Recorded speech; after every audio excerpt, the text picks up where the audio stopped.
سوال: چرا نماز نمیخوانی؟ چرا نماز نمیخوانی؟ بله، بدون مقدمه میگم. بدون مقدمه میگم. چرا نماز نمیخوانی؟ چرا؟ آیا معنای نماز را میدانی؟ برادرم و خواهرم، سخن من متوجه کسانی که به خدا و پیامبرش ایمان ندارند نیست. سخنم متوجه کسانی است که میگویند لا اله الا الله محمد رسول الله. سخنم متوجه فرد مکلف، بالغ، عاقل که صدای اذان را میشنود و هیچ مانعی برای نماز خواندن ندارد. سخنم متوجه این افراد است. چرا نماز نمیخوانی؟ فقط یک سوال از شما میپرسم: چرا نماز نمیخوانید؟ روزی که در برابر پروردگار متعال قرار میگیری چی خواهی گفت؟ خداوند متعال روز 5 مرتبه شما را مخاطب قرار داده و میگوید بشتابید به سوی نماز، بشتابید به سوی رستگاری. و در نماز فجر هشدار دیگری نیز بر این دو افزوده است که نماز بهتر از خواب است. اما با وجود تمام اینها باز هم افرادی هستند که نماز نمیگذارند.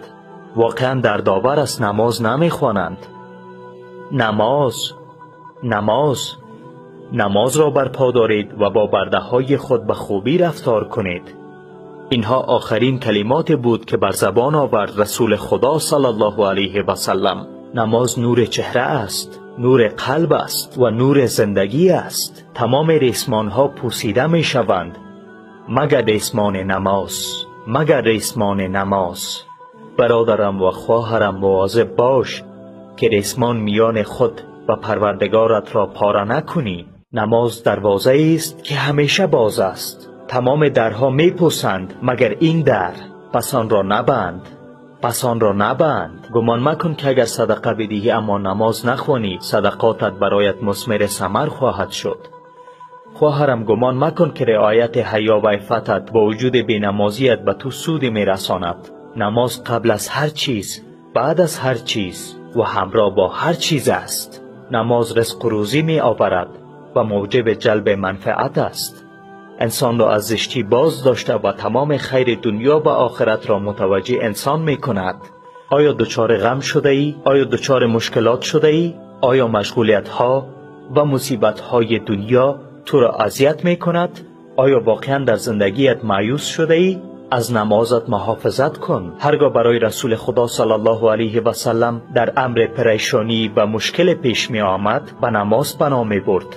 لذت بخشترین، زیباترین و لطیفترین لحظات زندگی دنیا زمانی است که سر به سجده نهاده و به پروردگار تقرب می جویی.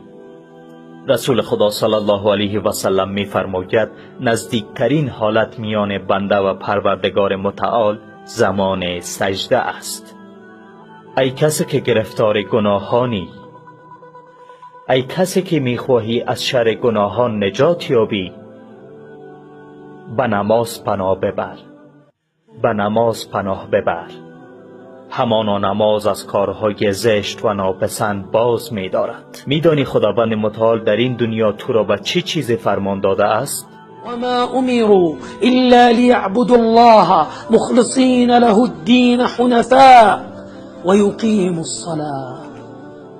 بعد از توحید و نماز را برپا دارند و زکات را بپردازند و این است آیین راست و مستقیم. نماز از بزرگترین اسباب جلب رزق است. خداوند متعال در این مورد می فرماید وأمر أهلك بالصلاة واصطبر عليها لا نسألك رزقا نحن نرزقك. ما به شما روزی می دهیم تا بدانی که یکی از بزرگترین اسباب جلب روزی و دفع فقر نماز است. تا کی می خواهی به بی‌نمازیت ادامه دهی؟ از کجا می دانی که تا پایان این بسته تصویری زنده می مانی؟ عمر انسان ناپایدار است. نماز بخوان، ارتباط جدید میان خود و پروردگارت برقرار کن. توبه کن توسط کلید نماز. خداوند متعال می فرماید فخلف من بعدهم خلف اضاعوا الصلاة واتبعوا الشهوات فسوف يلقون غيا. آنها نماز را ضایع کردند، آن را ترک نکردند، اما از وقت آن به تأخیر انداختند. آن را به تأخیر انداختند. غی یک وادی عمیق در جهنم است که بوی بسیار بد دارد و بسیار جای ناپاک است که جهنمیان را وارد آن می کنند و تمام وادی های جهنم از شدت حرارت این وادی پناه می برند. این عذاب برای کسی است که نماز را از وقت آن به تأخیر اندازد. حال چه فکر می کنی در مورد عذاب کسی که آن را ترک کند؟ عزیز من، این پیام برای کسی است که قلب سلیم داشته یا گوش شنوا دارند. پندی است: به نماز بازگرد و خواهی دید که در زندگیت چه تغییرات اساسی پیش خواهد آمد.